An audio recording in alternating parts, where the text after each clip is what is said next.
So here we go.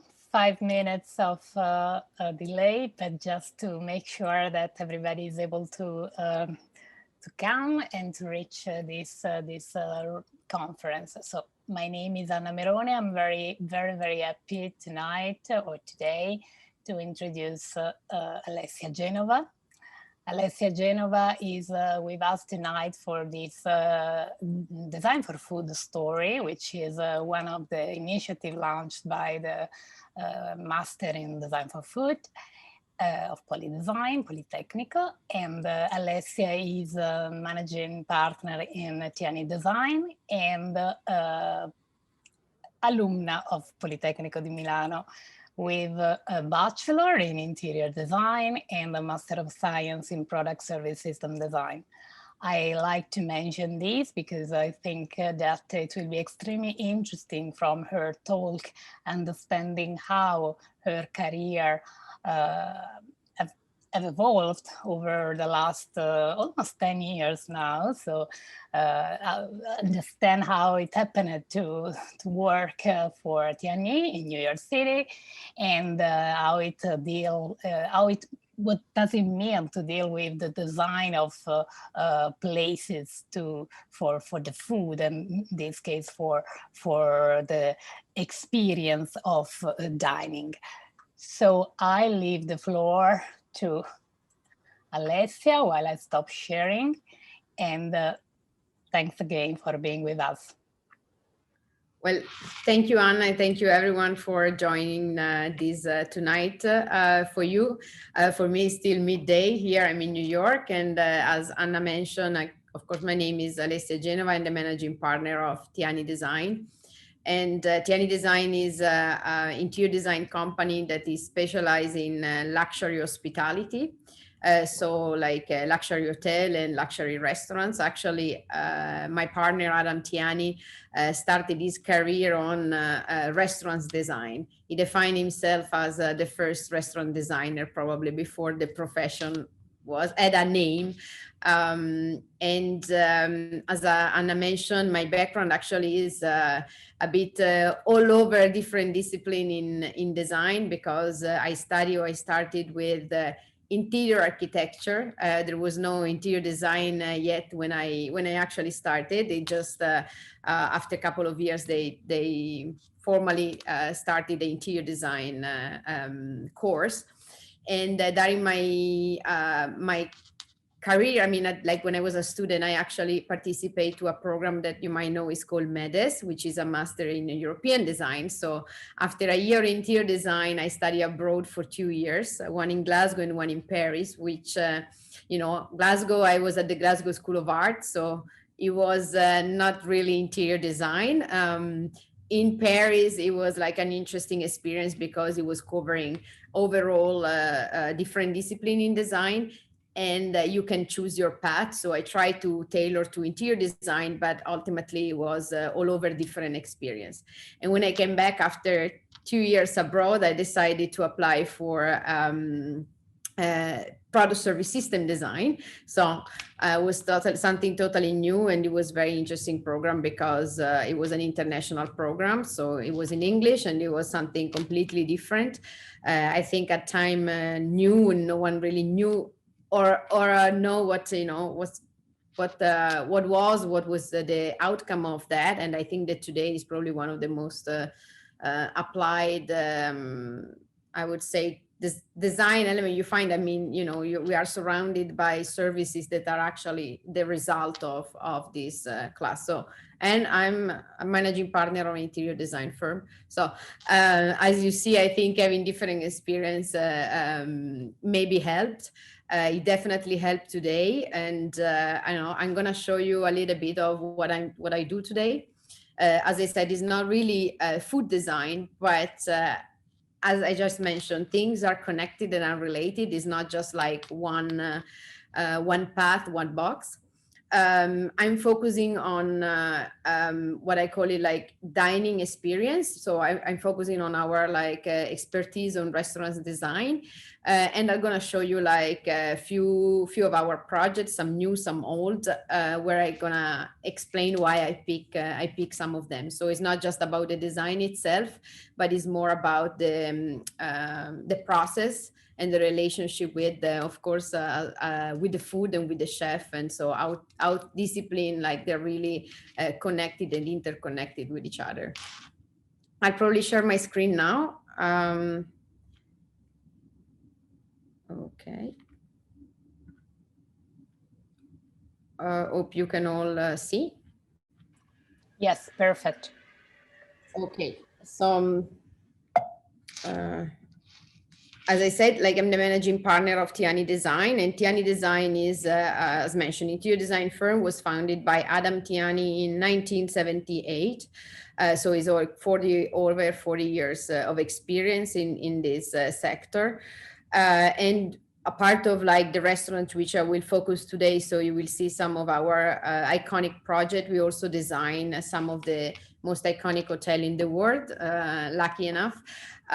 So the Beverly Hills Hotel, the one and only in Cape Town, the Breaker in Palm Beach, or the Belmont Cipriani in Venice. And today we are talking about dining, what I call it dining by design, because it's really about creating the experience and not just decorating a room or creating a design. I'm going to have a few quotes here and there because I think they help to understand the way we think when we go through a process. And whole human history attests that happiness for man, the hungry sinner, since Eve ate apples, much depend on dinners. And as a designer, we craft dinner experiences. In fact, a restaurant is a fantasy, a kind of a living fantasy in which diners are the most important member of the cast. And here is, I decided to start with Oreo. Is like one of our first projects we designed in Las Vegas. And the image that you see here is like a wine tower. Again, I picked this project because I think that, I don't know if all of you know, but this tower is pretty iconic. And the reason why is because the design is basically has been developed around this idea or this design element, but this design element was born because of an experience. So actually, this was one the early design by Adam, and he was asked to design a restaurant in a space that is quite high, quite as a layout, quite difficult. And what we always try to do is to impress at the first glance. So when you're coming into a restaurant, so you're coming up from a second level and you need to go down. And, he said what to do there. The wine was like a relevant part of the program. And he was just like dreaming and said, why, I don't design something where it's like a tower where an angel can go up and down and pick the wine. So when you order your wine, it will be delivered by an angel. And by this really like story, he develops the design of these restaurants. In the reality, like there is like actually a girl dressed like as an angel that whenever you order like a wine, bottle, she will go up and down this tower to climb the tower to take the bottle and then get delivered to you. So obviously the design components are ultimately a result of an experience that it was the focus of the idea behind.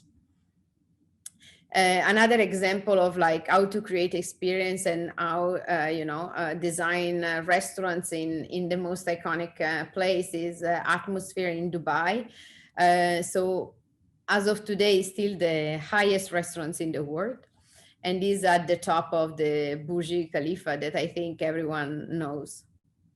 Here the challenge was to really try to create something that was interesting when you're already in the most interesting building that you can find in Dubai, where everyone goes not really for the food in this case, but for the view.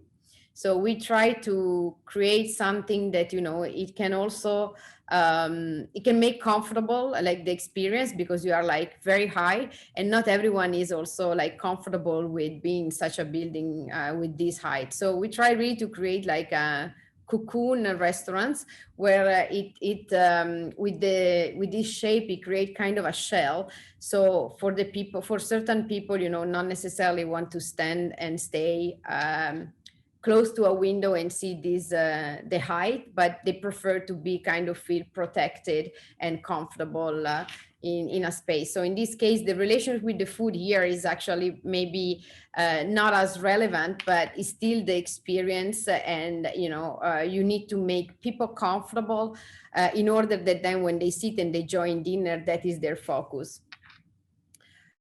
A restaurant should be a portrait of its owner. It represents their creativity, their talent, and their brand of hospitality.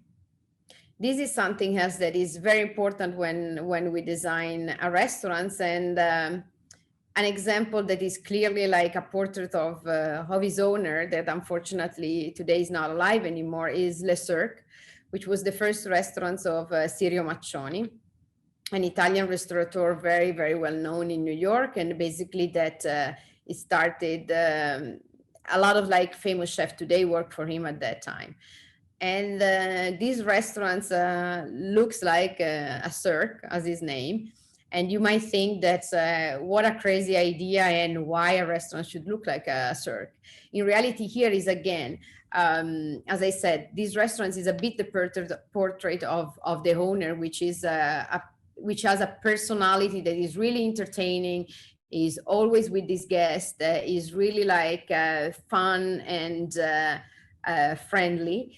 But most important, the challenge with these restaurants, which you can see from the architecture, is historical building, is a landmark building. It was how to create something memorable, something that it was different within an environment that is heritage building, so you can't attach not even a screw on the wall. And what was proposed to the owner was like as a comparison is, you know, what if we put basically a Ferrari in an empty space, and you know, like the focus will be the Ferrari.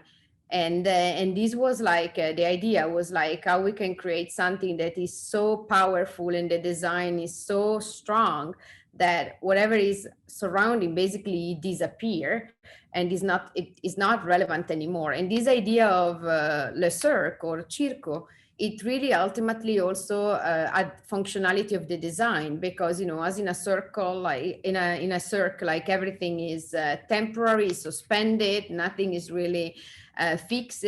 Here we had to kind of resolve the same issue of like, you know, how to create a restaurant without and decoration without being able not even really to put a screw on the wall. This it became a very iconic place, and ultimately probably it signed the career of Adam in the studio today.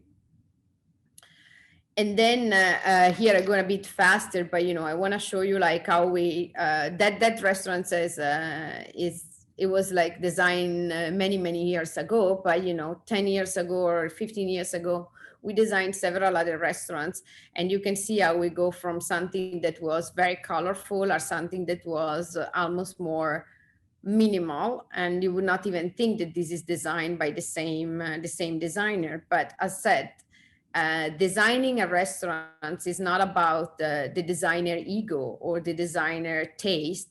Is about the portrait of the chef, as we said, and this food. And you know, like I put this image here because when you design a restaurant, it goes behind designing the restaurants itself. You also think about all the china, the silverware, the presentation, the graphic of a menu. Ultimately, you know, the plate is how you present your food. So there is a very close collaboration typically with the chef.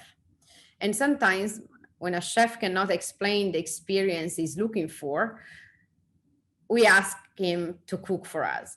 So we are fortunate enough that we can do so. We have great experience, and through the food, actually, through the way he present the food, we try to understand his personality, and we try to understand how we can design an environment that can be basically the background of the focus, which is really the food. This is like per se is a 3 Michelin star restaurant run by Chef Thomas Keller. It's probably his second most famous restaurant, together with French Laundry in Napa Valley. And you see here is again, the design is very different than what you saw before. The color are much more somber. There is a touch of French, classical French, which is reflecting a bit his cuisine, but with a tweak in the modern, with a tweak of a modern like look and feel. These restaurants again is 12 years old, so but still, when you look at certain images, can still remain very contemporary. And I'm putting here like one of his signature dish, which is the cono de salmon croquette. This is like his signature dish. So when you see this one, that is necessarily Thomas Keller. And it's through this experience that we try to design his restaurants. And then we have a couple of more examples. This instead is Daniel. Another like 2 Michelin star restaurants. The chef is a French chef, but it's definitely different than Thomas Keller's personality, as well as his food. It's very French, but much more like colorful. The personality of the chef is completely different, still very elegant. And so like, like certain elements obviously are the result of like the building where the restaurants live. Also in this case is an heritage building, but you can see the differences in between the two. So we always like to take on the challenge. And this is an example of instead, again, how the collaboration with the chef and the story you want to tell is important. I put here this example. This is Amber, is again a 2 Michelin star restaurants in Mandarin Oriental in Hong Kong. This particular image you see doesn't exist anymore, meaning this was a restaurant design 15 years ago. Became a very iconic restaurant, a point of reference for a lot of diners in Hong Kong, a destination place. And definitely this grand ceiling made of thousands of metal rod, which was a design element, became something very a signature marks in the design, and everyone liked it a lot. So when chef decided it was time to refresh the restaurants, it was very complicated because he wanted to write a new story, and to write a new story you need to have a clean canvas. This story was also related to his food, meaning that he wanted to make a shift in his cuisine. He eliminated like a certain ingredient. He wanted to create a different presentation. The modern cuisine is changing. The way of dining is changing. Being a Michelin star doesn't mean anymore to have necessarily tablecloth or present dishes in a formal way. And so he asked us to redesign Amber.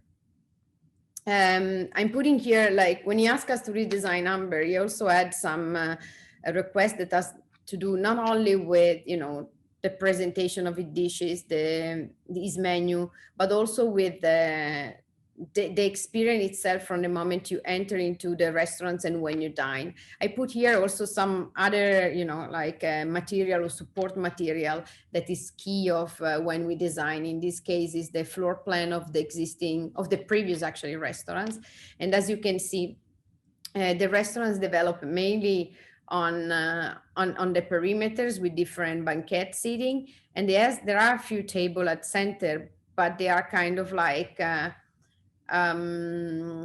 not really private, let's say. So his request was to create a new place where every seat would have been private. Every person would have more of an intimate dining experience. And so we started with the space planning. We started with trying to create something that from more of a rigid even layout went to something definitely more organic. He wanted something more feminine. This was also a reflection of what he wants to do with this food. And we started with this gesture from the study of the flow and the floor plan, creating low partition. So even who's sitting in the middle can enjoy a private experience and not feeling like the focus of the people that are sitting around them. They in general, other elements in the floor change as well. I have some images of this new wine and sake experience we created. And obviously there been a challenge with the architecture as well. In regards of the wine and sake restaurants, is the height, the space is very low. And in regards to the restaurants, it was to transform something that was definitely a signature and had to become something new and relevant as well. So here, I'll show you a few images of the final result of what we created. And it's something much more feminine, more organic, where, as I said, the formality of the tablecloth is disappearing. I think when we talk about restaurant design, food design, is the accessories, the presentation that matters, as is the presentation of the food itself. And here you can see even the placemat have a more organic shape. So everything is really complementing one another. A few spots of the same place. Everything starts from the kitchen. As you said, the design is not only on the front of house, but even the back of house. So we do design even the kitchen, and certain area of this kitchen become the experience for the diners. So you see also the people preparing the meal, which is something that is very fascinating. And then here are a few images of the wine and sake room. And I'm putting here these images because, you see how the design change and become I guess I said, really we try always to be the expression of the food that is served. Because in this case it's a wine room and sake room. So we try to recreate a bit of, and also the challenge of dealing with something, in this case of ceiling very low. We try to create the experience of being in a barrel, and with some design, the more decorative element that reminds of a wine. So these are some, obviously a couple of images, but you really feel when you enter, feel the experience is really surrounding 360 degree. And as I said, here in all these images, there is rarely the image of the food, but if you see the food, you really see that, the design in the space really complements and serve as a background for the food. So content precedes design. Design in absence of content is not design, it is decoration. I'm going a bit faster because I think otherwise I'm going to run out of time. But, this is the example of Don't worry, Alessia, take your time. We are really enjoying the stories. I become too long, you tell me, but, I can talk for hours. As I said, what I'm trying to convey with this conversation is that behind every design that we do, there is really a story that really comes from the first interaction, usually with the chef. And this is Diner by Aston Blumenthal. I think I didn't, unfortunately, I didn't upload the latest, but, is interesting to know, the name of the place is Dinner. And from the name to the design, there is a relationship with what he wanted to convey. Is actually dinner in England is used for the main meal, which in the past, in the medieval era, was like especially at lunchtime, so during the day. Then later with the years it becomes at night. But and that was, you know, is also the challenge of how you choose the name of a place. And the name of a place is necessarily related also to the design and the food.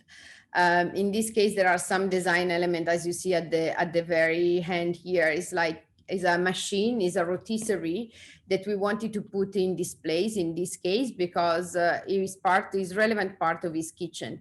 Actually, Eston took like very old receipt, and he created a contemporary, totally contemporary food with it. So as I said, like, you know, we went back, we sit down with him, we went to his restaurant, the Fat Duck, like in the middle of England. We opened this old book with old receipts, and we try to decide to understand what is his modern cuisine comes from. Because if you see his cuisine is something completely different and far behind from looking as a brasserie. But the background was the brasserie and this rotisserie. And as I said, and then, you know, like in certain design element, we try to incorporate also some element of curiosity that have like to do with the backstory. As in this case, you know, is the design of the private dining room with a bit more eccentric. And I apologize, I'll try to share maybe later, so you can, if you can share like the other presentation where I was showing actually one of his key dishes is like, it looks like a tangerine. In the reality is basically foie gras. So there is always this element of surprise in his food, which we try to translate in the space. And then, you know, as I said before, for us, the design of our restaurants is not like the signature of our taste, but is really reflecting the chef and the cuisine. This is an example of a more like industrial like place where the food is more focused on fish actually, but there is like this big open kitchen, so you sit at the counter, you can see the activity from the main dining, and as you can see, even like the decoration at the back, the tile, it has a bit, reminds a bit the shape of a fish, the water and the color. So I'll show you actually, if you look at these images, and then I'll go back later, like you'll see some of the initial mood images related to these restaurants, and you might see how we start our story. So always what we try to do is capture the attention, and you need to remember that people, when experience a space, typically remember only one thing. So it's enough to have like, you know, one things that capture the attention to create memory. And this is why there are 3 responses to a piece of design: is yes, no, and wow. And wow is the one to aim for. Is a famous sentence, famous quote from Milton Glaser, which we like to use a lot. Another example, again, like this is like one of our most recent project is a beach club and a rooftop restaurant, which was the image on the cover of the page. I picked this one because it's really one of our latest project, and this is just a rendering, so it's not an actual picture. But you see that even when we think about the design, we really try to already, you know, pick from the initial moment, like all the, as I said, the accessories, the color. We do collaborate, like, for example, to create this rendering, we did collaborate with a food consultant, which, you know, when I talk about my experience and being a study like different discipline of design, what I found today is that was very helpful, because even if today my focus is interior design, and don't ask me to try to do lighting, because not that I don't know what to do, but, you know, I think there is a lighting designer will do that. The fortune I have is that I I design restaurants where, like, every discipline and every aspect of the design is really controlled by someone that knows about the topic. And so we deal a lot with not only the kitchen consultant, but really the food consultant, food and beverage consultant, which is a figure that is relevant in this world, and is always present, because is the person that really put together the menu, the graphic, the uniform, the accessories, and is the one that we interact to create our spaces. But we also have to also, how do we sell the idea? We have to start with something, and definitely the art of the presentation is important. We always start our story with mood boards or storyboards that are for us a collection of images. These are like were the first images of the restaurants I showed you before, the fish restaurants Vernick, which I told you, like, I'll show you a bit of the process. And through the process, things evolve, change from the initial idea.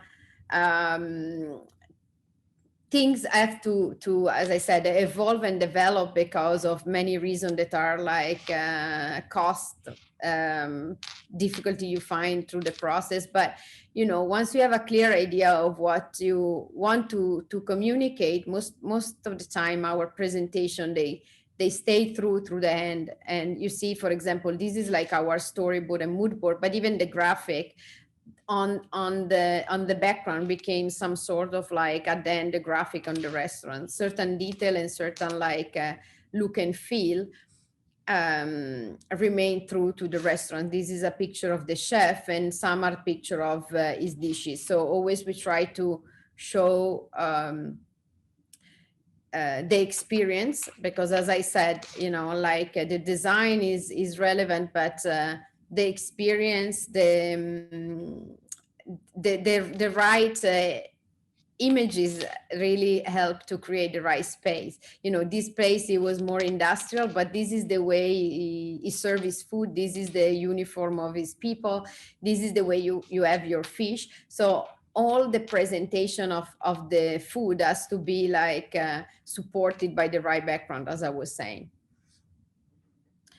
These are other like example of just some storyboards. So I want to show you like really they change format, they change graphic, they really relate to the project itself.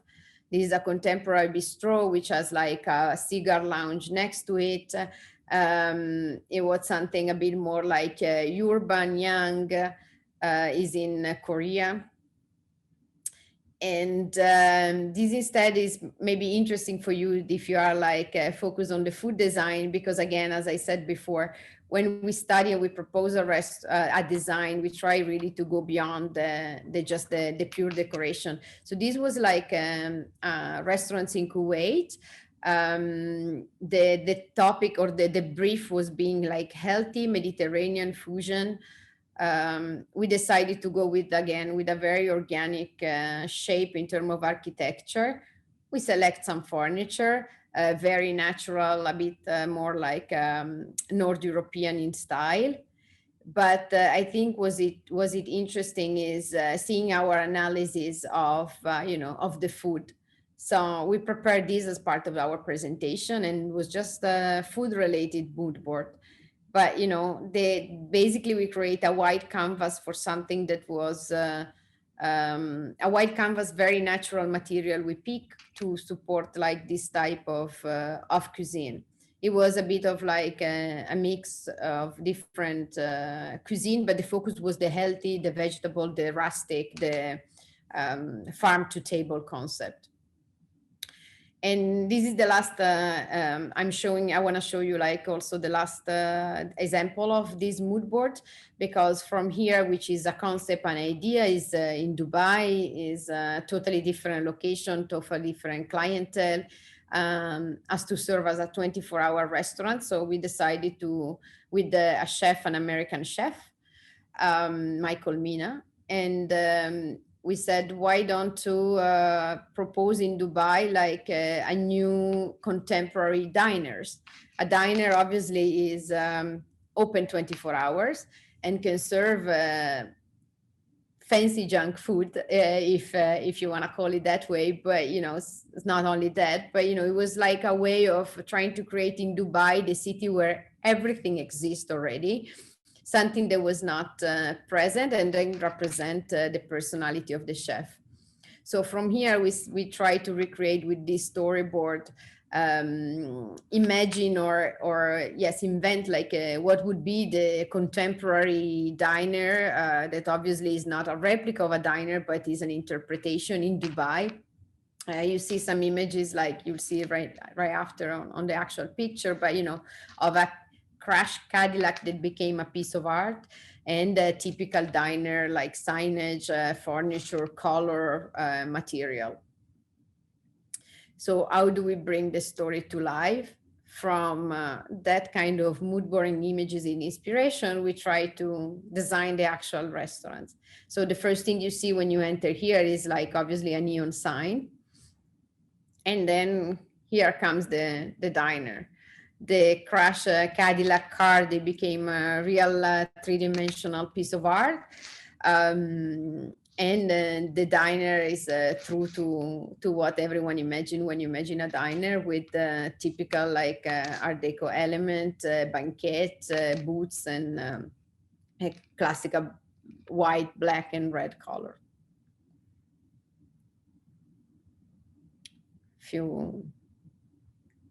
So memory transcends a physical space into a lasting story that is shared and relive again and again. As said, if you create how to design for memory, it's important to anticipate, fulfill, and exceed expectation.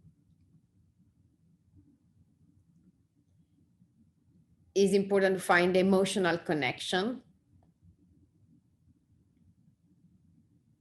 surprise, and delight, and end on a high note. Great hospitality leaves a lasting impression. So I'm just gonna finish with some images that are not necessarily, as I said, design related, but is really about the experience and the presentation and the food. And I hope that with this little show what we do, you can see how interior design is not just interior design. Actually, that is ultimately like the final result of a lot of things that happen behind the scene. So thank you very much, Alessia. It's super interesting. You can ask questions in the chat. We are very happy to have questions. Meanwhile, I can break the ice with some of my questions. Even if you answered already while speaking, we answered already some curiosity. Let's say, in a way you said, I break the ice. Now let's see who will follow. You said that you have to understand and in a way to portray the chef or the owner, which I think is very difficult.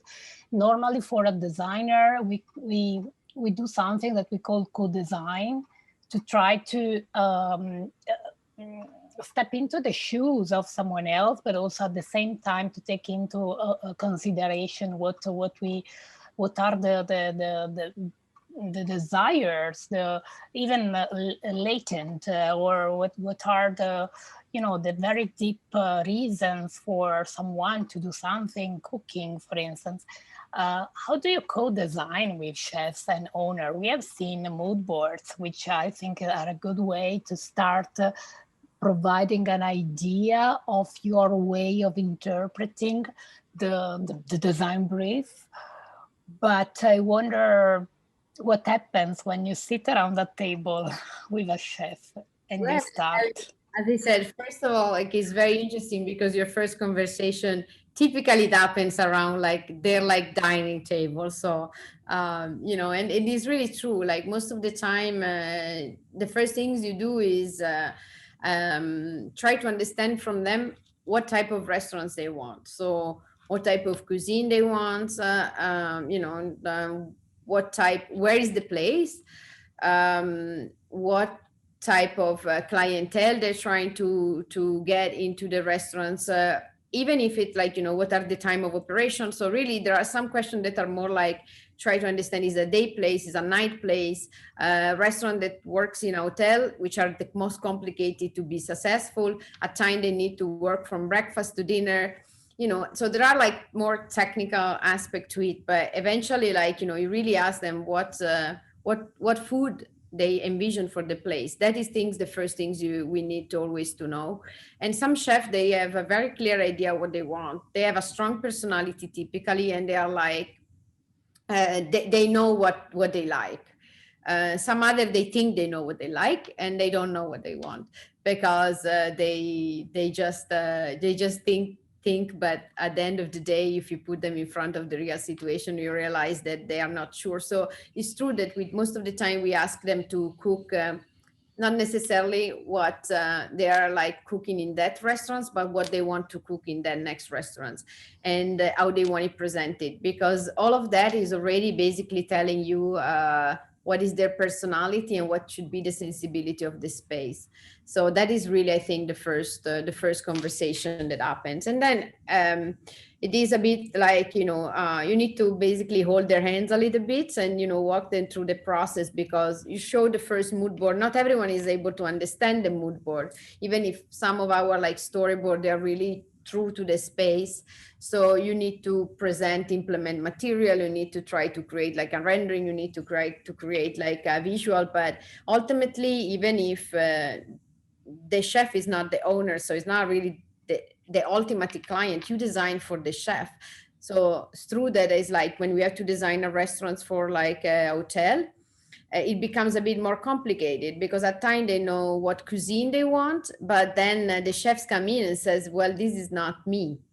And so that is like tricky, because you know, you is personal. It's almost like designing the home of someone.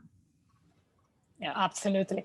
But have you mentioned one case, if I remember well, in Hong Kong, in which you have been requested to redesign the restaurant because of the change of the way of cooking, of, you know, whatever. But have you ever redesign a place because I mean, the chef was not comfortable, or let's say you, not, of course, not once it was done, but in the process of the design, have you ever come to a point in which you had to, okay, go back to the beginning and start again and again? Maybe not that I recall, not totally like that, but is indeed like, you know, that. And that's why we try to create like our process is walking through the process with us, because I think that is what, you know, you can't take it on and say, okay, I'll show you a finished product, because you need to engage them, you need to feel them, they are part of your decision, which they are. And that's, I think, what helps on not find ourselves on a spot where, okay, that's but not what we liked, because we do this together, right? So and the first step is like, you know, presenting this mood board. Yes, it happens at times, not often, right, luckily, that we present something and they're like, no, I don't think that this is the right direction, so you present something a bit different. But is again the result of a conversation where they try to explain why that is not the right direction, what they envision. And then you show the process, you know, you show like some sketches, you show. So the restaurants evolve with them, in order to avoid that, you know, it comes in and you're like, oh my God, I didn't thought it was that. So luckily, no, we didn't have to completely redesign something. Yeah, it's the very hard process of designing with someone, and also sharing a language is really, really the art of designing, of today designing. We have some questions in the chat. Maddalena, hi Alessia, many thanks for your presentation. Do sustainability, disposability of materials, and local sourcing come into the equation when designing the project? Thank you. Sustainability, disposability of materials, and local sourcing. Yes, definitely comes to the equation of design. I had to be honest, these days is I think is the designer responsibility to come up with this answer, even if it's not a request. And there are certain things that they will happen. I feel also like faster and faster. But like the local sourcing is typically something that in our philosophy we always try to apply for different reasons, not only obviously to be sustainable, but also because when you try to be true to the site specific and true to the location, your best tool is try to use the local source you have. So that one is definitely one. In terms of like being sustainable and disposability, it is becoming more and more like a consideration for everyone. Even the chef these days start from them, and that amber, like the one in Hong Kong, is an example of what when the chef decided to make a change to the restaurants, he's not looking just for the third Michelin star, which obviously is aiming for as everyone, but when he closed the restaurants, we did the renovation. He's basically spent almost a year on trying to renovate his cuisine. He's not using plastic anymore. He's not using like and the straw like are all like recyclable. Like there is no milk and lacto product in his food, but there is no product that he has like is unsustainable in the way it's delivered to the restaurants. So there is a change that is starting from the food in the sustainable aspect, and then through the design you always try to apply and do that. For example, in that case, actually all the rods, they were something they were like all the people like really like. Actually there was an auction or something, they wanted to not dispose them, and we tried to reuse it in many ways, but it was unfortunately for certain things sometimes it's like less sustainable to try to reuse material, because you need to from that to create something else. The process of doing that was not sustainable, so we try to recycle it and not throw it away and not do that. Unfortunately, the sustainable material at times they become still more expensive than the non-sustainable. So I think that when we will cross that moment, that line, then that will not be anymore even like it will be normal. That will be the norm. Right now is still like the borderline where sometimes the budget win and you lose a bit your battle. But I think you can in these little things try and just not to be too long, but what my experience is like this is definitely something that will accelerate, especially after COVID, I think. And not because of COVID itself, but I think COVID helped everyone to understand that what happened and the struggle we live as society because of a disease. If we don't really pay attention to our environments, the next will be the climate change, which is is not a news, but how we can prevent that is being responsible. So I think it's the designer that responsibility that we have to address this for sure. Yes, sustainability must come into luxury sector, definitely. We have another question, and Papa anecdote, yeah, yes. Another question, how do you guys deal when the chef has a very strong idea that you believe it won't work? It happens very often. It happens, like a big chef, a big personality, and everyone has an ego when it comes to.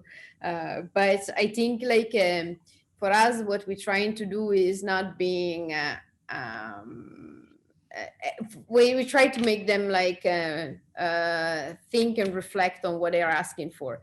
When it comes to aesthetic, is aesthetic. So there, is. It is a different topic, but when they have like opinion on things that we think do not work, as I said, for us design is the final result of a series of consideration, and typically if it's about functionality, the rest the chef do knows very well how our restaurants function. So in that sense we are lucky because Adam has been the owner of our restaurants for many years, and when you come to design you can have a meaningful conversation with them. So it's usually a conversation that is constructive, because they know the first responsibility is make sure that the restaurants function in terms of flow and things like that. And when it comes to design, we say that if they didn't need us, they would have not hired us. So if they hire us, we need to listen to us. If you go to a restaurant and you ask the chef to cook your meal, not what he wants, don't go to that restaurant. So, Correct. you know, Correct. we Then try to they're spending money, like they should use it and listen, you know. absolutely. Maybe the last question, because then we have to conclude from Elai. Thanks for the talk. I was wondering, what are some challenges or opportunities of designing for such different cultures and places around the world, the globe? How do you define luxury in different cultures? Wow, big questions. Well, the challenging and of designing on different place around. I mean, we design all over the world, and so, you know, experience helps, and not much in New York, but yeah, the challenge is trying to see how, when you don't know a culture, or when you didn't experience so yet the culture, or travel in that place, is how you can immerse yourself and try to be true to the community and the culture. So as I said, this conversation with the chef and be involved with the people that are like local, it is a key. So that is a challenge, because, you know, it's the same things as Italian, a true Italian, you know, when people tend to design Italian, thinking is what is Italian is very different what is Italian and what is perceived as Italian. And same for other culture, you know, it's very different what is Indian or perceived as Indian. So you try always to design what is Indian and not perceived as Indian. At time you need to design what is perceived as Indian, you know, like everyone likes to go to a brasserie, and you can replicate a whole brasserie. You need to create like something that create that memory and feeling. And luxury in different culture, I think that definition of luxury is not different in different culture. um, for me, the definition of luxury is not necessarily the material you use, but yeah, always for us, luxury is really trying to anticipate the need of your guest. That is luxury. If you can anticipate through your design what the guest that goes to that place is looking for, you achieve, I think, the goal of luxury. So it has to do a lot with the services, and obviously through the design you can anticipate that. But I think is because, you know, like just a little anecdote. Once we design the restaurants for the chef Thomas Keller, and is one of the most famous chef, and you go to have a meal at this place, and you know, you easily like spend $1,000 a person. So you need to be very pay attention to your client, right? We are designing the restaurants, and we are proposing like a fabric. It was like a specific fabric, like, you know, and it was costing like $500 a square foot. This big of a fabric is $500. So we go and we present it, and and then we go to a chef, and chef wanted that, and we're discussing like, okay, we need to stay in budget. Maybe we change this fabric with the fake one, like, or the one that looks like. And he said, we took the two fabrics, we put it in front of him, said, touch it. You don't tell you which is true, which is the real one, which is the fake one. Tell me what you think. Look, he touched, and he said, I have no clue, no idea which one is the true, which one is the real one, which one is the fake one. But my clients will know. And, here you go. We didn't save a penny, and we went with what is luxury for them. Absolutely. Great. Great answer. Really, thank you. Very thanks.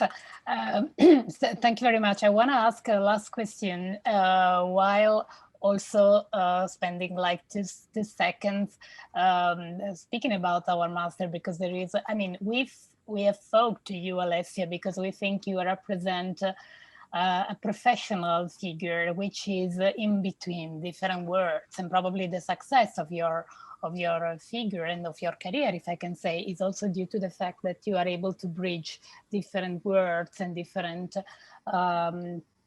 languages also, and perspectives and whatever. So my question is, do you think is there a professional figure that you have never found in your experience, but you would like to find in a project of such a complexity? This is a good question. And Someone that could, because you mentioned the food, are you a food manager? No. with consultant, like a Yeah. consultant is, as I said, like, in the US probably, like, and that's what or working international certain level of project, um, is that is really every single thing goes in a project. He has like a specific consultant, and you don't, which is what I found it very different than when I was inside in Italy or in Europe, and nothing like, it's just a different way of working. An architect in Italy would do everything. Will do the electric, will do the lighting, will do the interior, will do. Here is like everyone has his own, and as I said, the food consultant is a figure that is very, very relevant. But I don't know if I didn't find that profession. Maybe more than I didn't find the need. I didn't thought of it. What I would say, to, if this was a question to try to motivate or suggest, is like what I found here is that if you have some idea, there is definitely room to find your space, whatever you do, and become a professional or a specialist on that sector. And again, like, I luckily enough, I was able to study abroad, and today I live in New York. But what I found here is, and the reason why I'm here is because obviously the professional experience was very motivating and very satisfying because of that. Because if you have an idea and you truly believe that, that is what you should do, there is always room for everyone, and for everyone listen to everyone. There is no, there is no barrier.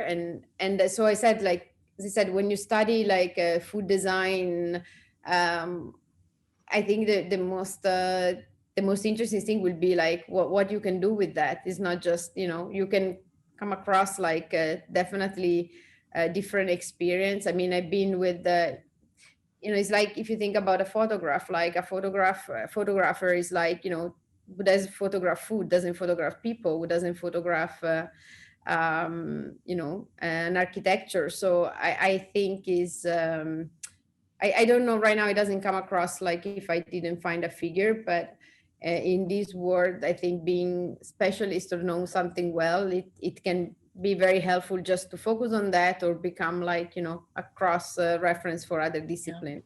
In a way, we expect that this sector is a room, is providing, could provide a room for everyone to craft his or her own professional space in a way. And again, like, this thought comes from my education, right? Before, if I was not studying like product service system design, most probably I would have not understood in a different way, or look in a different way certain things. I was just in Paris like a month ago, completely locked down, no restaurants open. I mean, I was lucky enough, I had a meeting with a chef, so I was able to still do the experience. But I found myself locked down in a room, really no restaurants open. And I was like, okay, I order food. Here is normal, you order food, breakfast, lunch, and dinner. In Europe is a bit less common. But I order, like, I was looking for, I'm a foodie, I really love food. So for me, like, I pick a place for the food and not for the design first. And I was looking on the app, and I see this concept from a famous chef, Alain Ducasse, and this like Deliveroo, or like At Home by Alain Ducasse. I'm like, this must be like a fake thing. So it's like, if someone is, and I look and Google and things, and and then I said, okay, I try. 20 minutes, I had my food in the room, faster than the room service, perfectly delivered, and perfectly presented. Everything was already prepared, but the choice of the menu, the choice of the way it was presented, it's something that can become, for a name of that stature, doing like food delivery in 20 minutes can ruin your name.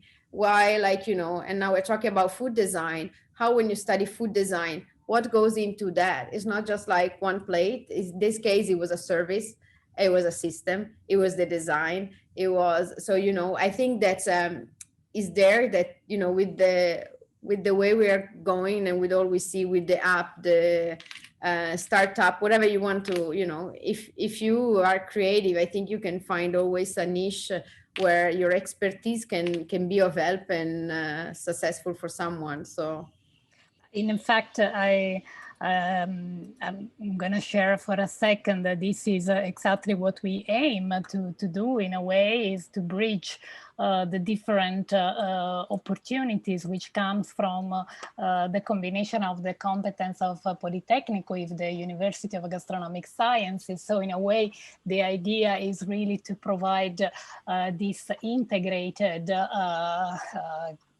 skill set in which people with also different backgrounds can find their own way into the food sector. And so they can either decide to go towards a certain direction, like in your case, or a completely different one, maybe more focused on the services. But anyway, let's say that the idea is to make this integration of competencies and into a specific field.